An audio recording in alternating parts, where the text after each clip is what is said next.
अस्सलामुअलैकुम। उम्मीद करती हूँ कि सब बिल्कुल खैरियत से होंगे। आज की ये वीडियो बहुत इन्फॉर्मेटिव है for those who are new mommies and daddies, और उनके लिए जो माशाल्लाह से न्यू पेरेंट्स बनने वाले हैं, क्योंकि इस वीडियो में मैं आपको एक्सप्लेन करूँगी about the baby care essentials, और ये कि मैं अपने बेबी के लिए क्या क्या चीज़ें यूज़ करती हूँ और मैं इन प्रोडक्ट्स को किस तरह से मैनेज करती हूँ। तो मैंने ये इस तरह का एक बैग बाय किया था और इसमें मैं काफ़ी सारी चीज़ें बहुत आराम से इसमें रख लेती हूँ। इस बैग की दो मेन पॉकेट्स हैं, एक ज़रा छोटी पॉकेट है और एक बड़ी। तो इस पॉकेट में मैं बेबी की केयर किट का जितना भी सामान होता है वो मैं सारा इसमें रखती हूँ, जैसे कि ये डिजिटल थर्मामीटर है और ये सीज़र है, नेल कटर हो गया, ब्रश वगैरह हो गया बेबी का। अच्छा जी, इसके अलावा ये ऊपर दो सेपरेटली ऑर्गेनाइजर्स दिए गए हैं, इसमें मैं एक में कॉटन बड्स रख लेती हूँ, और इसके अलावा ये बैंडेजेस, ये भी एहतियातन आप अपने पास लाजमी रखा करें, ये भी मैं इसी तरह इसमें पॉकेट में रख लेती हूँ।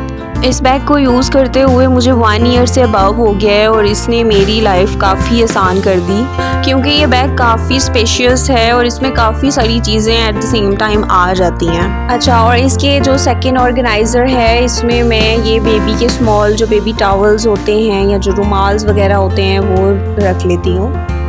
अच्छा जी, इस बैग की जो दूसरी ज़िपर पॉकेट है वो ज़रा साइज़ में बड़ी है, और मेरा बेबी माशाल्लाह से 21 मंथ्स का हो गया है और थ्रू आउट कंफर्टेबली मैं इस बैग को यूज़ कर रही हूँ। तो इस ऑर्गेनाइज़र में मैं ये हैंड सैनिटाइज़र रख लेती हूँ, और इसकी सेकेंड पॉकेट में मैं ये ब्रशेस और टूथपेस्ट रख लेती हूँ। ये दो इसलिए हैं क्योंकि मेरा बेबी समटाइम्स रिजेक्ट कर देता है ब्रश करने से, तो मैं उसे ऑप्शंस दे देती हूँ कि कौन सा वो यूज़ करना चाहता है, तो फिर वो अपनी मर्ज़ी से कोई भी एक चूज़ कर लेता है और आराम से ब्रश कर लेता है।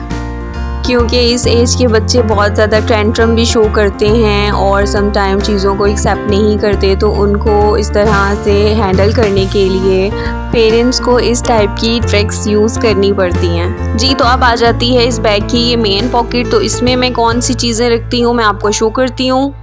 ये है बेबी परफ्यूम या बेबी क्लोन, जो कि स्पेशली बच्चों के लिए डिज़ाइन किए जाते हैं। इनकी बड़ी माइल्ड सी खुशबू होती है। कुछ लोग पाउडर यूज़ करते हैं लेकिन मैं वो प्रेफर नहीं करती, तो मैंने स्टार्ट से ही इस तरह के क्लोन्स अपने बेबी के लिए यूज़ किए हैं और मैं ये टाइम टू टाइम चेंज करती रहती हूँ। तो एक्सकेलन के, नेक्स्टन के, जॉनसन्स के और हिजाब वगैरह के मैंने जो डिफरेंट फ्लेवर्स हैं वो मैं यूज़ करती रहती हूँ, टाइम टू टाइम चेंज भी करती रहती हूँ। लेकिन सबसे ज़्यादा जो मुझे अच्छा लगा, जिनकी फ्रेगरेंस लॉन्ग लास्टिंग भी होती है, वो नेक्स्टन के हैं और एक्सकेलेंस के हैं। तो एक्सकेलेंट के जो बॉडी मिस्ट है वो बहुत अच्छा है और काफ़ी लॉन्ग लास्टिंग भी है। ये एक पाउडर है जो कि बहुत कम यूज़ होता है, और ये जॉनसन्स का बेबी ऑयल है, इससे मैं मसाज करके नहला देती हूँ उसे, और इसके अलावा मैं कोकोनट ऑयल और आलमंड ऑयल भी यूज़ करती हूँ। और ये नेक्स्टन का रैश पाउडर है, ये बहुत अच्छा है रैशेस के लिए।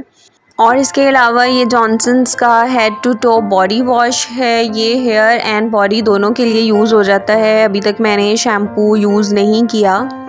अच्छा, मैंने बेबी स्किन केयर ब्रांड्स में डव, जॉनसन्स, नेक्स्टन, WBM और अमीना वगैरह यूज़ किया है। तो इन ब्रांड्स में मुझे सबसे ज़्यादा डव, जॉनसन्स और नेक्स्टन ही लगा।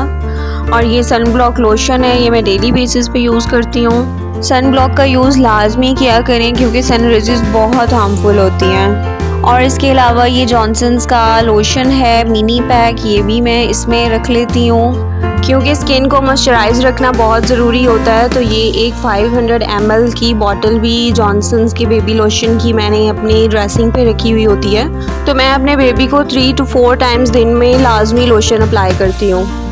और ये सूडो क्रीम है, ये भी जब रैश हो जाए तो मैं लगाती हूँ, लेकिन अल्हम्दुलिल्लाह मेरे बेबी के रैश नहीं होते हैं। तो मैं डायपर चेंज करने से पहले रैश पाउडर लगा लेती हूँ क्योंकि मैं बेबी का डायपर बहुत जल्दी चेंज कर लेती हूँ। इसके अलावा ये कैस्टर ऑयल है, ये ऑलिव ऑयल में ऐड करके मैं बेबी के हेड मसाज कर देती हूँ, इससे हेयर ग्रोथ बहुत फास्ट हो जाता है। और last but not the least, wipes.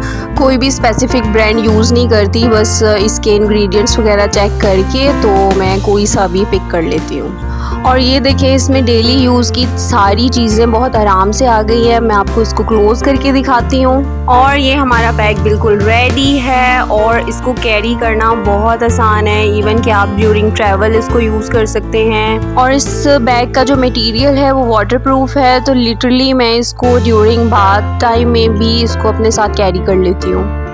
अच्छा, जब मेरा बेबी न्यू बॉर्न था तो स्टार्ट में मैंने कैरी ऑर्गेनाइज़र बाय किया था दराज से 300 to 400 का, तो वो 8 to 9 मंथ्स के बाद मेरे लिए वर्क नहीं किया। तो क्योंकि मेरा बेबी माशाल्लाह से चलने फिरने लग गया था और वो हर चीज़ में घुसता था, तो मुझे इसी बात का डर रहता था कि कहीं वो चीज़ कोई उठा के खा ना ले, तो वो उस कैरी ऑर्गेनाइज़र से सारी चीज़ें निकाल के बाहर फेंक देता था। तो वो इस तरह के कैरी ऑर्गेनाइज़र्स होते हैं, सेपरेटली आप सारी चीज़ों को इसमें ऑर्गेनाइज़ कर सकते हो। लेकिन मुझे ये बैग ज़्यादा बेटर लगा क्योंकि इसमें सारी चीज़ें सिक्योर रहती हैं। अच्छा जी, इसके अलावा कुछ मेडिसिन्स हैं जो मैं अपने बेबी की हमेशा अपने पास रखती हूँ। हमेशा अपने बच्चे को डॉक्टर की प्रिस्क्रिप्शन पे ही मेडिसिन देनी चाहिए। मैं भी कोई भी मेडिसिन अपने डॉक्टर के मशवरे के बगैर यूज़ नहीं करती। और ये कफ ड्रॉप्स हैं, हर्बल प्रोडक्ट है ये, and it's specially for the babies. अच्छा, ये जितनी भी मेडिसिन हैं ये मैं बेबी कॉट की ड्रॉर में लॉक में रखती हूँ। ये ब्रोफिन सिरप है, ये पेन में यूज़ किया जाता है, जैसे कि अगर कोई इंजेक्शन वगैरह लगा हो या गला ख़राब हो तो उसकी पेन वगैरह को रिलीफ देने के लिए यूज़ किया जाता है। अच्छा, जो बेबी के डाइपर्स वगैरह होते हैं वो मैं अपनी साइड टेबल पे भी रख लेती हूँ और कॉट की ड्रॉर में भी रख लेती हूँ। और ये पैनाडोल ड्रॉप्स हैं, ये बुखार की सूरत में बच्चों को दिए जा सकते हैं। जब भी बच्चे को हिफाजती टीका लगता है तो मोस्टली पैनाडोल ड्रॉप्स ही रिकमेंड किए जाते हैं, क्योंकि ये ड्रॉप्स एक तो पेन में भी रिलीफ देते हैं और दूसरा फ़ीवर में भी आराम मिलता है। और ये नर्सोलिन ड्रॉप्स हैं, अक्सर बच्चों की नाक ड्राई हो जाती है या बंद हो जाती है, तो 1 to 2 ड्रॉप्स डालने से बच्चे की नाक भी खुल जाती है और बच्चे को सांस लेने में भी काफ़ी आसानी रहती है। और अगर बच्चे की नाक वेट होने की वजह से ब्लॉक हुई हो, जैसे कि नज़ला वगैरह हो गया हो और बच्चे को सांस लेने में दिक्कत हो रही हो, तब ये ज़ाइनोसिन ड्रॉप्स डाले जाते हैं। इन ड्रॉप्स को बहुत एहतियात से यूज़ करना पड़ता है, कभी भी डॉक्टर के मशवरे के बगैर बच्चे के लिए यूज़ ना करें। और इसके अलावा ये डाई गैस ड्रॉप्स हैं जो कि कॉलिक या गैस वगैरह में यूज़ किए जाते हैं। ये भी मैंने एहतियातन अपने पास रखे हुए हैं। वैसे तो अल्हम्दुलिल्लाह मेरी बेबी को कोई ऐसा जितना प्रॉब्लम नहीं हुआ कभी। अच्छा, अगर कोई मच्छर वगैरह काट ले या चुटी वगैरह काट ले तो मैं ये हल्का सा लोशन लेके लगा देती हूँ, तो उससे रेडनेस वगैरह काफ़ी हद तक ख़त्म हो जाती है। और इसके अलावा विक्स लाजमी हम सबके पास होनी चाहिए। अगर बच्चे को कोई फ्लू वगैरह हो गया हो या खुदा न खास्ता चेस्ट इन्फेक्शन हो जाए तो ये हल्की सी अमाउंट में आप चेस्ट पे भी इसको लेप कर दें और माथे पे भी लगा दें तो काफ़ी हद तक रिलीफ मिलता है। अच्छा, कुछ लोग जो हैं वो छोटे बच्चों को घुट्टी और नो निहाल और ग्राइप वाटर वगैरह देते हैं, तो मुझे तो डॉक्टर ने स्टार्ट में ही बिल्कुल मना कर दिया था। उन्होंने कहा था आपने ऐसी कोई भी चीज़, क्योंकि डॉक्टर जो हैं वो बिल्कुल भी रिकमेंड नहीं करते इन चीज़ों को देने से। तो मेरी बेबी को डॉक्टर ने विटामिन डी के ड्रॉप्स रिकमेंड किए थे, तो मैं वो डेली का 1 ड्रॉप लाजमी अपने बेबी को देती। और ये ORS के पैकेट्स में अपने पास लाजमी रखती हूँ, क्योंकि इन केस अगर बच्चों को वॉमिट वगैरह या मोशन वगैरह स्टार्ट हो जाएं तो ORS देना बहुत ज़रूरी हो जाता है, क्योंकि इसके यूज़ से बच्चों की बॉडी में नमकियात की कमी नहीं होती। सो इन केस ऑफ एमरजेंसी अगर बेबी को लूज़ मोशन स्टार्ट हो जाए तो ये इंट्रोजमीना का जो एक फुल बॉटल आता है छोटा सा, ये ड्रॉप्स होते हैं, या ये मैं बेबी को फुल दे देती हूँ, या फिर ये इनफ्लोर का जो एक साशे होता है ये पूरा बेबी को दे देती हूँ। इन दोनों में से कोई एक देना होता है, क्योंकि एंजाइम से बना होता है, तो इसमें लूज़ मोशन में काफ़ी हद तक रिलीफ मिलता है। साशे जो है वो ओपन करके थोड़े से लिक्विड में पानी या दूध में ऐड करके ये फुल एक बेबी को दे दें, या फिर ये एंड्रोजमीना के जो ड्रॉप्स होते हैं इनको इस तरह से ओपन करके, ये बिल्कुल टेस्टलेस होता है, इसको आराम से आप बेबी को इसी तरह डायरेक्ट पिला दें तो मोशन वगैरह में काफ़ी रिलीफ मिलता है। जी, तो गाइज़ ये कुछ बेबी केयर एसेंशियल्स थे जो मैं हमेशा अपने साथ रखती हूँ।